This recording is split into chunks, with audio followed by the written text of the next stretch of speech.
On episode 182 of the 40 Plus Fitness podcast, we meet Sue Hitzmann and discuss her book, The Melt Method, a breakthrough self-treatment system to eliminate chronic pain, ease the signs of aging, and feel fantastic in just 10 minutes a day.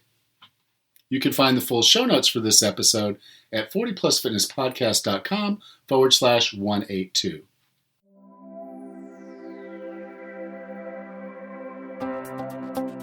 Have you decided you're ready to make a change? To reclaim your health and fitness? The 40 Plus Fitness Podcast is here for you. I'm your host, Alan Meisner. I'm an NSAM certified personal trainer with a specialization in corrective exercise and fitness nutrition. Let me be your coach as you find your way on your health and fitness journey. All right, let's go. Sue Hitzmann is the creator of the Melt Method and a nationally recognized educator, manual therapist, and exercise physiologist, and founding member of the Fascia Research Society. Hitzmann has appeared on the Dr. Oz Show, Nightline, The Rachel Ray Show, and Live with Kelly. She lives in New York City. So Sue, welcome to 40 Plus Fitness. Thank you very much. You know, I'm familiar with a lot of the kind of things that we do to build mobility and using kind of pressure points. And, you know, I've obviously had massages. In fact, my wife and I, one of our best friends is a massage therapist, and we go to her pretty regularly, particularly after we've had a really hard workout or something. It's like, Sure. Okay, let's go see her and let her work out some of this stuff and put us in a lot of pain. And then we'll feel better because we got that worked out. But that's not chronic pain, and that's not what this book is about. This book is about helping people kind of heal and get past chronic pain. That's right. Yeah. I mean, it really is for any type of pain, but mostly what I deal with, you're right, is chronic pain. Absolutely. And so as an individual, and you're kind of going through this process of chronic pain, I guess maybe we need to take a step back. And there's acute pain, which is what I was talking about with regards to when I work out. You know, obviously I have an instance there where I had a really good session in the gym and hit some muscles, and I've got a little bit of DOMS, delayed onset muscle soreness going on, Sure. which a lot of people, when we're a little older and we haven't been moving a lot, that happens. So we've got kind of that, what we call acute pain, and then we've got the chronic pain. Could you kind of define those two so we kind of have that framed up of what you're doing? Because I always say, like, what do we really know about pain? And in the general public, I have to tell you, like, we know it costs a whole bunch of money to deal with it. It's, something that millions of people have. And we know that the origins of pain come from many things, from accidents and injuries, side effects of trauma, illness, disease, even emotional distress can cause pain symptoms. And when you have an acute trauma, that's usually termed as something that you had from a trauma, an accident, or something that was an impact. It results from something really sudden. It's very identifiable. You could tell the doctor exactly what happened. It's a specific source. And more often than not, acute pain is actually a protective response to tissue damage. But what you have to remember is that 100% of the time, pain is produced in the brain, and the bummer about it is there's no pain centers in the brain. There's regions of the brain that can be activated because of pain, and oftentimes when you have something, traditionally chronic pain was traditionally believed to be from chronic diseases and conditions, like if you had diabetes, you had asthma, you might have pain symptoms because of that, and they are always made worse by your environment. There's a lot of physiological factors, but the thing about chronic pain is most of the time it is not a protective response. It's very resistant to medicine and surgery. And the way that we define chronic pain is that it's either a pain sensation that's at a constant level of pain for more than 6 weeks, or we term it as something that reoccurs at least 4 times a year. And more often than not, the pain levels tend to increase over time. But the biggest thing that we're finding in research with when pain becomes chronic is oftentimes people have chronic pain and there is no tissue damage. It is actually a cause and effect by this brain pain game is what I call it, where there's something called neuroplasticity. And what basically happens is that the same areas that you use for sensation, movement, emotion, or memory can actually be hijacked in a sense by pain. And so every time you get a response by pain, it's called potentiation, just a crazy scientific term. But the most important thing people need to hear is that the more times your brain uses a certain neural pathway, if you bend over and you have pain, after a while, you can just think about bending over and your brain will start to send you pain signals. Think about it like taking a sled down a mountain with snow on it. Every time you go down the same groove, you get there faster and faster and faster. And so what we find more often than not when people have chronic pain is they almost disassociate from their bodies. They are in this constant state of aches and strains. And when they go to the doctor's like, nothing's wrong with you. So what I try to explain to people is that although 100% of the time your brain is what produces the sense of pain, if pain is chronic, you've got an issue in your connective tissue, the supportive infrastructure that your sensory nervous system lives in. And so instead of trying to manipulate the brain, we go kind of through the back door with MELT. We start to rehydrate the connective tissue, the environment that the sensory nervous system lives in, see if we can change your relationship with pain and your body, see if we can restore better neurological information to the brain, and in a sense, rewire new pathways so that the pain response is lessened over time. And that's what we find with MELT. Okay. And so I'm familiar with, like I said, some of the things of self-myofascial release and massage. And, the theory that I've heard is that that's effectively kind of breaking up the tissue in a way that allows it to kind of realign and reheal. But you're taking this from kind of a different spin of saying what you're really doing is allowing it to rehydrate. That's right. So traditionally, like if you talk about self-myofascial release, the basic principle of self-myofascial release really originates from heavy compression therapies like rolfing. And if people don't know what rolfing is, go and experience it. It can be very life-changing.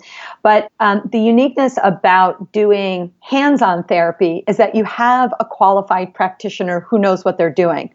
Whereas in self-care, this whole idea of self-myofascial release, you see people very frequently taking hard balls or hard, rollers and ironing themselves like shirts. And then they're told when they find an area that's sensitive to land on that area and start to kind of dig it out, like they'll win some sort of award for inflicting pain on their bodies. But my goodness. But my whole proposition to people is that when you have pain, if you apply pressure in heavy ways and it increases pain response, you're actually going the wrong route. You're actually increasing pain response when what you want to do is decrease the pain response. So the thing to remember, if what you have is a chronic ache or pain, although self-myofascial release, again, traditionally it's about restoring blood flow to muscle by creating heavy compression, this idea that you're breaking up tissue is kind of a misnomer. I mean, yes, when you have scar tissue, there is, if you had a surgery, there is actually an adaptation in the fascia called fibrosis. And that is very valid. But a lot of people have got fascial dehydration. And listen, even if you don't have pain, I mean, I'm telling everybody, you felt fascial dehydration, like when you sit for long periods of time and you get up and your joints kind of feel stiff and achy, but then you move around and it seems to go away. That is what we call a pre-pain symptom. That's actually your brain saying, hey, something's wrong here. And the problem is we get up and we move around and it goes away, so we never do anything about it. But if you think of connective tissue like a river, far more than scarring, fascia is literally losing its fluid flow. It's like you're laying sediment down in the river of your body. And over time, that causes this active imbalance in the two properties of fascia, which is stiffness and elasticity. And that's where people are having the problem, especially with chronic pain. And I mean, I can define that for you guys, that stiffness is fascia's ability to resist deformation when stress is applied, whereas elasticity isn't about how far fascia can move or adapt. It's how quickly it can move and adapt and then return to its ideal shape. So if you lose that fine balance between those two systems, the fascia becomes overstiffened, and that can create thickness. And although we don't call that fibrosis per se, it is actually just as bad as fibrosis because it's more global and it becomes a whole body issue. So again, what melt does is melt is a way to simply rehydrate fascia, to create the fluid flow and restore those gliding surfaces that fascia creates so that your body can move without the sensory nerve endings getting that, hey, danger, danger, something is wrong message back to the brain. And that's really what melt is about. Very different than self-myofascial release. Yeah. And so, again, I want to just take one step back because fascia is really just kind of the connective tissue that wraps around the muscle and kind of helps it connect to the bones and allow us to basically move. Well, yes and no. Fascia is actually a three-dimensional fluid-based architectural matrix that is everywhere in your body. Connective tissue it starts at your skin, and it literally is infused as one single system from skin to bone, head to toes. Although the popularity of myofascia has become a very popular term, especially in fitness. I mean, everybody is a myofascial expert, but when people say myofascial, they're still talking about the fascia as it relates to muscle. But in the research that I've done, and also the research, I'm part of the Fascial Research Society, and where the research is going is to actually look at fascia as more of a three-dimensional global system, to not get so honed in on one layer, but to actually look at it as a continuum that is supporting everything, not just your muscles and bones, but your skin, your blood vessels, your nerves, your organs, even your cells. Every cell in your body is bathed in extracellular fluid, and that's what fascia is. It's not just myofascia. It's the whole stability architecture of the human form. And again, that's what I'm looking at with MELT, is to say, can we restore the entire matrix, not just the layers of muscle? Okay. Now, as a fitness guy, it may seem kind of odd that I think that, the actual exercise, the time you do in the gym, is not the most important time. It's literally how you manage the other maybe 23 hours of each day or longer. And so, when I see the word stress, because again, I think that's maybe my kryptonite, is I really kind of I tend to just like key on it. Okay, so we're talking about stress now, and I need to pay attention. You use a term that I've never really extra heard, but it's called stuck stress. Stuck stress, yes. And so I had not heard that. I was like, okay, I know, massage therapists or whatnot will sit there and say, wow, you're really tight. That's not exactly the same thing, but it's a part of it, right? It is a part of it. I mean, when I say stuck stress, that's my layman's term of, instead of saying connective tissue dehydration, which kind of eludes people. Like, anytime I say dehydration, people, especially in fitness, will say, oh, I don't have that. I drink a whole bunch of water. And I'm like, that's wrong. I've got clear pee. I mean, I've got clear pee, aren't I fine? And I say, well, yes and no. But what you have to understand is that think of connective tissue kind of like a sponge. And if you've ever tried to put water back into a sponge, you don't just slap water on the sponge. You start to work the fluid into the sponge. And then to make the sponge useful so that you can absorb new water, you squeeze out that old water and then you let it go so that you can get a fill effect. And so what we need to realize is that, yes, fascia is very inherently linked to your muscle structure. It's what creates the tensegrity, is what we define it as, the tensegrity architecture. It's what allows our muscles and our joints to have management so that no joints ever get too close together. It manages tensional pull and compression through the body. But fascia is designed to actually hold a threshold of resistance or stress so that it manages shock absorption. And so the importance of hydration for this fascial system's efficiency is actually one of the most essential things. And this is the buzzkill for most people, is that it doesn't matter if you eat right and you exercise every day. In fact, it's the dirty little secret of fitness is that lots of people eat right, they exercise, they tell me they do all the right things, yet they still have a chronic pain. Their back always bothers them. They have heel pain. Their hips bother them. They always have a neck ache. And with athletes, the trouble with them is that sometimes they don't even call it pain. They actually tell me it's their normal ache. And I'm like, what is normal about always having your elbow hurt you or your neck hurt you, or that you're constantly cracking your neck or your back to alleviate the compression you feel? What you're saying to me is that you are having an issue in your connective tissue. You have cellular dehydration, so your fascia's ability to manage tension and compression, for lack of a better word, it sucks. You're not. It doesn't do its job. And so when you say it to them like that, they're like, "Oh yeah, maybe that is my issue." And I say, "Well, this is the beauty of having a healthy life. Is if you are already engaging in an active, healthy life." By adding things like melt, and you don't need to do it right before or right after you exercise, but I can tell you this, if you melt just 10 minutes before you exercise, it actually improves neurological timing, which can help muscles to hold better timing so that they contract and release more efficiently.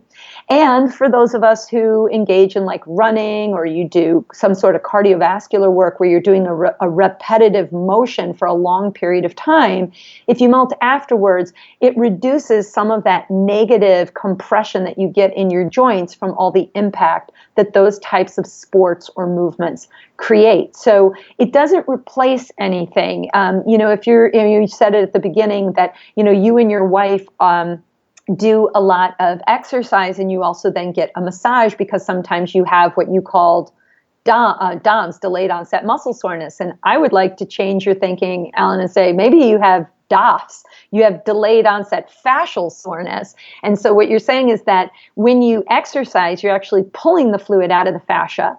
And if you don't restore it the next day, your muscles have to repair. And how they repair is from that fluid and the nutrients that come through the fascial structures and into the cells of your muscle. Well, if fascia is dehydrated, it slows down that repair process, and so you tend to be sore much longer after you exercise than you need to. And so what we're finding in research is that if you stimulate the fluid flow of that fascia and you restore the gliding surfaces that fascia creates, it can reduce that muscle stiffness and ache and sensitivity in your body and make you, what would I want to say, get back into exercising the next day without all of the pain. And if you do get massage, melt becomes that stuff that you do in between those sessions to prolong what a massage therapist is doing for you, because just like, exercise, you can't get a massage on Monday and think that what they did on Monday is actually still holding its benefit 5 days later. It just doesn't work that way, which is why you get a massage and the next day you're like, I wish I had another 150 bucks so I could get another massage. But that's the problem with massage. It's expensive. Fortunately, it's not 150 here in Louisiana, but you're in New York, so you're going to pay for real estate. That's right. But it's wonderful when you have that amazing therapist, because they can really move your body into a better place. What would be great is if we then actively had something where in between those sessions, we continued that same great process that a therapist does for us, so that we sustain those benefits until the next time we go to see them. Awesome. So another word that is kind of near, I would say near and dear to my heart, it's actually probably the exact opposite, is the word inflammation. Because what I recognize with inflammation is it's a natural function of the body to protect itself, much as we talk about pain being a protective measure, but inflammation is also a protective measure. But this method actually does help deal with inflammation. Right. So the word inflammation sometimes eludes people. Like they think, I got inflammation, I cut myself and then my skin gets red and swollen. And I say that's good inflammation, right? That's actually part of the repair process. That is the cells of your connective tissue called fibroblasts. And they basically become specialized cells called myofibroblasts, and they go to work to try to repair the tissue. And in that process, there's this thing called a cytokine response, where there's a group of protein that both shield us from disease, and it responds to tissue injury by basically promoting inflammation. And that can be a good thing in the body. But what's happening with a lot of people is that as we get pain, if we have a pain response, whether or not there's inflammation, I could wake up in the morning and my neck is stiff. Now, you could tell me that I have acute inflammation, but I could beg to differ and say, no, that's probably, you think it's an acute issue, but it's actually sudden chronic pain. You actually have something called low-grade inflammation occurring in your fascial system. That's actually where inflammation originates, is in the fascia. And it basically alters the aspects of your autonomic nervous system that manage stress and repair. So when you have pain response, you get a stress response. And when a stress response increases, if stress is always on, and your body can't restore quickly, you can actually get that cytokine response in the absence of tissue damage, and it's promoting inflammation, but it's not a good thing. And so what also happens is that as stress continues in the body, not only are cytokines suddenly reacting and it's causing inflammation in the absence of injury, but it can also cause pain symptoms. It alters your motor system, so you move differently. It can alter your endocrine system. Suddenly you get a cortisol response, so suddenly your body's pumping out a whole bunch of pro-inflammatory hormones and stress hormones like adrenaline and cortisol. Again, you're just sitting around watching television. You're not, exercising or anything. You're just sitting there and you have pain. And once the endocrine system is having this response where your body has this stress response and cortisol and adrenaline come up, well, then your body's not producing dopamine and serotonin like it should. And that further increases the stress response. It decreases the body's natural ability to go into what we call a parasympathetic or rest and restore state.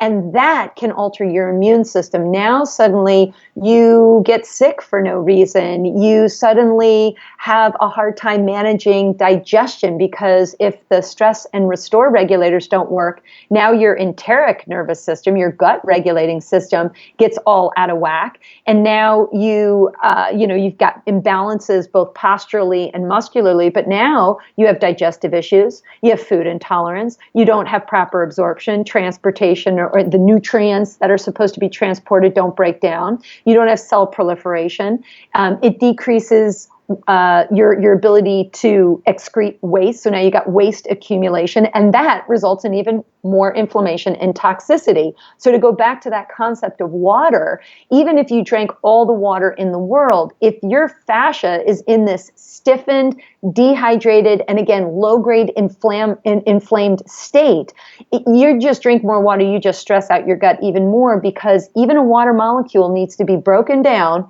transported into the fascial system. The collagen bindings in fascia bind with that water, and that's what allows fascia to have its dynamic movement and also helps cells absorb fluid. It's what allows transportation around the cellular structure. So this is actually probably happening to more of us than we realize. So if you have all of what I call the symptoms of stuck stress, you've got inflammation, you have sleep issues, digestive issues, you're constipated, you've got weight gain, lack of energy, anxiety and depression, stress injuries, joint pain. I mean, I could go on and on and on.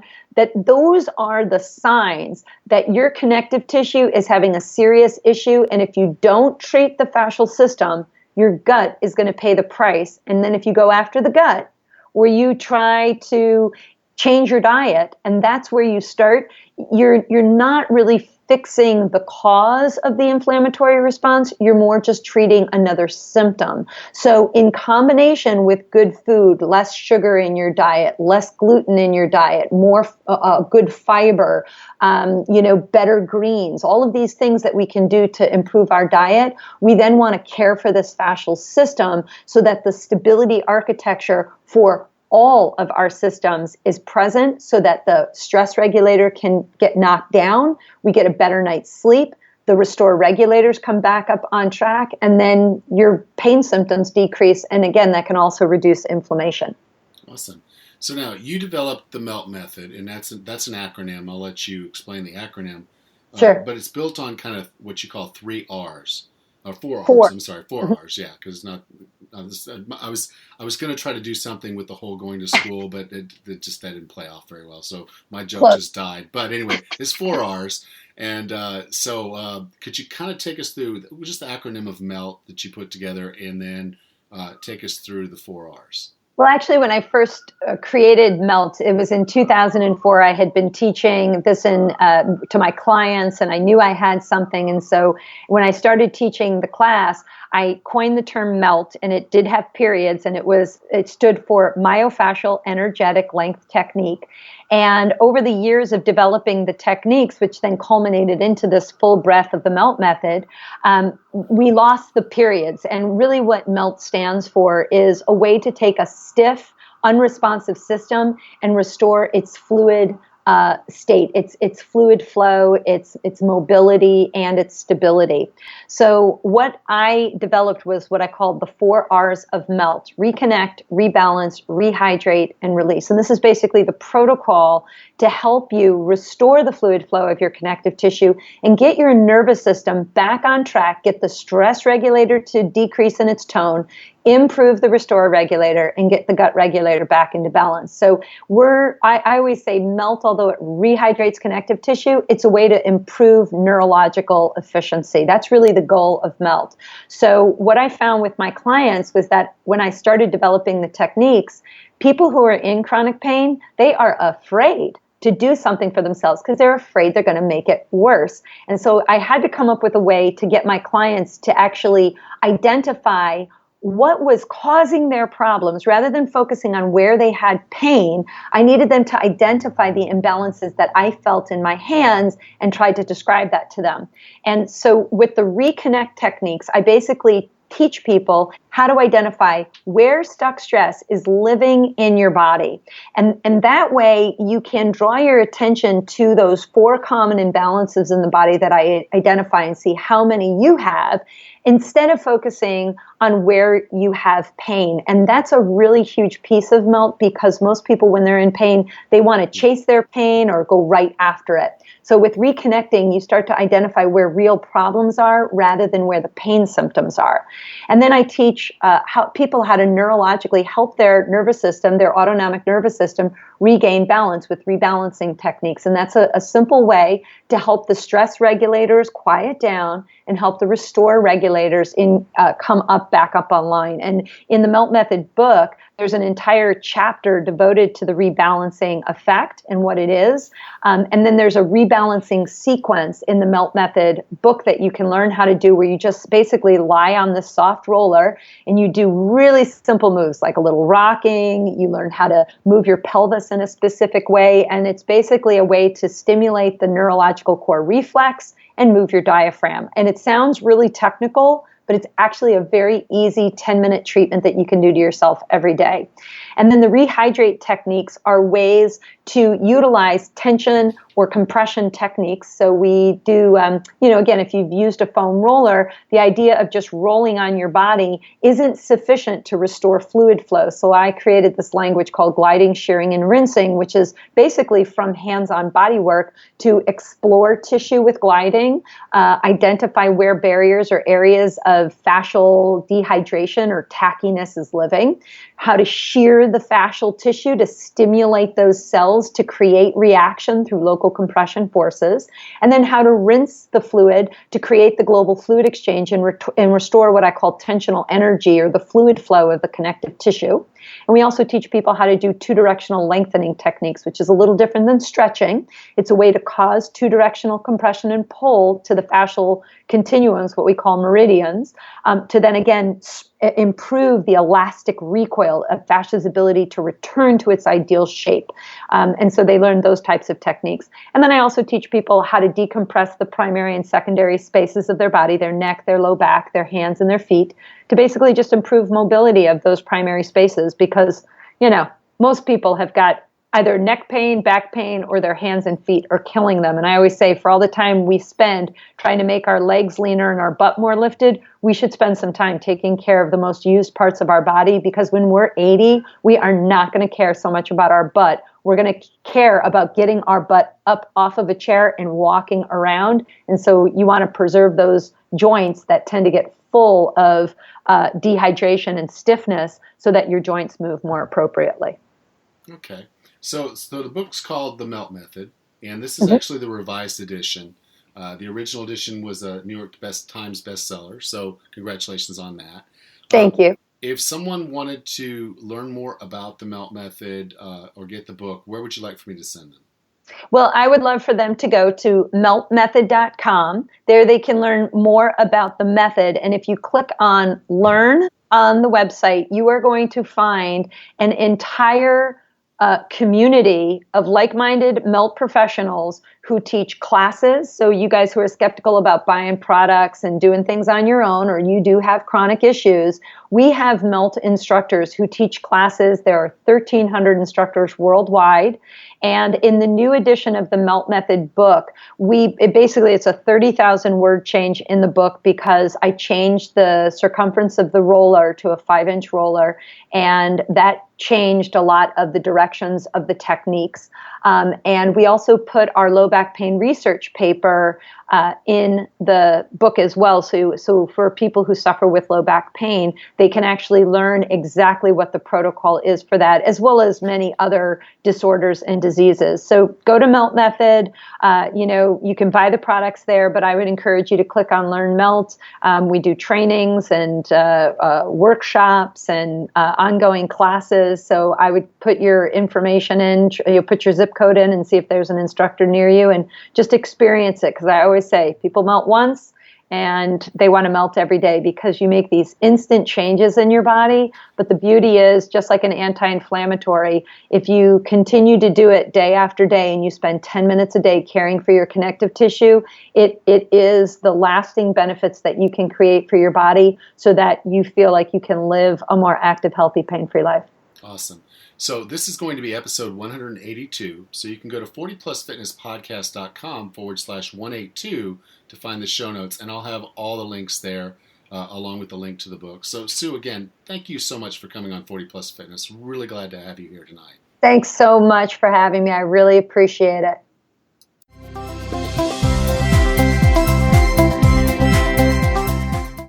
I hope you enjoyed today's episode. And if you did, I'd like you to do something for me. When you're doing your Thanksgiving shopping this year, anything that you want to buy on Amazon, if you'll go to 40plusfitnesspodcast.com/support, you'll find a link to Amazon. If you use that link, it won't cost you any more to make your purchases on Amazon, but we do get a small commission, and that'll help support the show. So really would appreciate it if you'd go to 40plusfitnesspodcast.com/support and use that link to support the show. Thank you. Next time on the 40 Plus Fitness Podcast, I'm going to get into mindset, and we're going to talk a little bit about self-confidence and vanity. So I hope to see you then. Until then, have a happy and healthy day.